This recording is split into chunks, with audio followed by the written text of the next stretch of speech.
राधे राधे, जय एकविरा. तर जेवण करायला घेतला, मूग डाळ करायला घेतली. तर तेलामध्ये राई जिरा वगैरे घालून मिरची कढीपत्ता, त्यानंतर मूग डाळ घातली, त्याच्यात फ्लावर घातलेला, मूग डाळीमध्ये शेकटा शेंग आणि गरम पाणी टाकून जरा शिजत ठेवली. अन्वीच्या शाळेचा टाईम पण झालेला, तर त्याला पटकन असा चीजचा परोठा बनवला. नेहमी खातो हा परोठा तो, कधीतरी मी त्याला देते बनवून हा.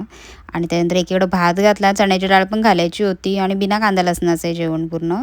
तेलामध्ये राई जिरा घातला आणि खडे मसाले घातले आणि सुकी मिरची नव्हती तर मी हिरवी मिरचीच घातली आपली ओली ती, आणि मसाले टाकून चणे डाळ घातली, त्याच्यात चणे डाळीत बटाटा आणि त्यानंतर गरम पाणी घालून जरा शिजत ठेवली भाजी.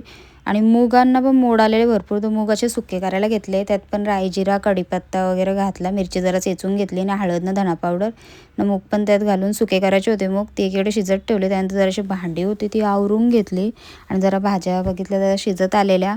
चणे डाळ पण जरा शिजलेले, त्यात टॅमॅटो घातला आणि खोबरा आणि गूळ. त्यानंतर लापशी करायला घेतली, तूप थोडासा टाकला आणि लापशी एकीकडे जरा लालसर होईपर्यंत परतून घेतली. आणि मला गोड लागतात देवासाठी काहीतरी, तर मला आज लापशी करते.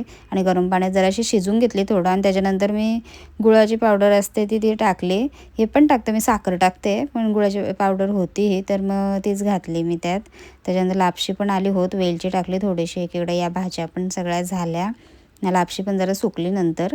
आणि त्यानंतर चपात्या करून घेतल्या. त्यानंतर मी मग देवाला पण नैवेद्य वगैरे काढला, आणि मला देवाला गोड लागतंच काहीतरी, तर देवाला असं मी सगळं नैवेद्य वगैरे दाखवलं, प्रार्थना वगैरे केली. आणि त्याच्या बऱ्याच टायमानंतर म्हणजे आम्ही जेवायला बसलो, लगेच जेवायला बसत नाही.